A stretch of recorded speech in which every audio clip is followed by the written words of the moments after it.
Hapana kana nyaya Victox Mount Zion Music. hapana chakashata chanakaita HK asikana watindo magumo erudo hapana chakaipa. Yeah, relationship yedu ya disaster. Usive vanhu vaunotrasta. Amwe vanoti my friends yavasi vanotoshuva kuti dazvikasalasta. Kundiona ndine wezvinovarwadza. Usive vanhu vaunotrasta. Amwe vanoti my friends yavasi vanotoshuva kuti dazvikasalasta.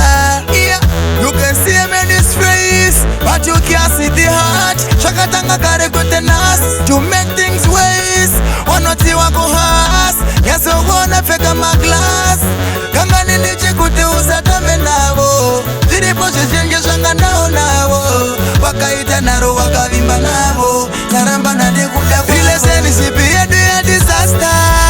Usive vanhu vaunotrasta. Amwe vanoti my friends yavasi vanotoshuva kuti dazvikasalasta. Kundiona ndine wezvinovarwadza. Usive vanhu vaunotrasta. Amwe vanoti my friends yavasi vanotoshuva kuti dazvikasalasta. Handisi kuti ndiri perfect murudo, asi newe handina chikwereti murudo. Inga wakadipa certificate murudo, wendipiri kana uchiziva kuti haunditraste. Problem yako unokanganwa kuti takanga tiri tupa takadanana. Vanoita godo mumoyo tichinzwanana, yezo vazoparadza miko dzatakapanana. Relationship yedu ya disaster.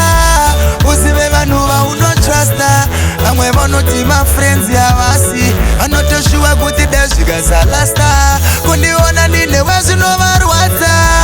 Usive vanhu vaunotrasta. Amwe vanoti my friends yavasi vanotoshuva kuti dazvikasalasta. Yeah, you can see him in his face, but you can't see the heart. Shakatanga kare kutenas to make things ways. Wanoti wako has yaso wana feka maglass. Kanga niliche kuti usatambe navo. Ziripo shishenge shanga nao wakaita naro wakavimba navo. Naramba nade kuda relationship yedu ya disaster. Usive vanhu vaunotrasta. Amwe vanoti my friends yavasi vanotoshuva kuti dazvikasalasta. Kundiona ndine wezvinovarwadza. Usive vanhu vaunotrasta. Amwe vanoti my friends yavasi vanotoshuva kuti dazvikasalasta. Handisi kuti ndiri perfect murudo, asi newe handina chikwereti murudo. Inga wakadipa certificate murudo, wendipiri kana uchiziva kuti haunditraste.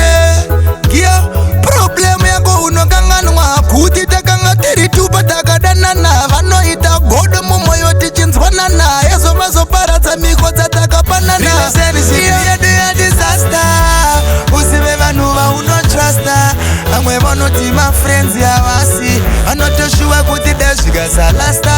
Kundiona ndine wezvinovarwadza. Usive vanhu vaunotrasta.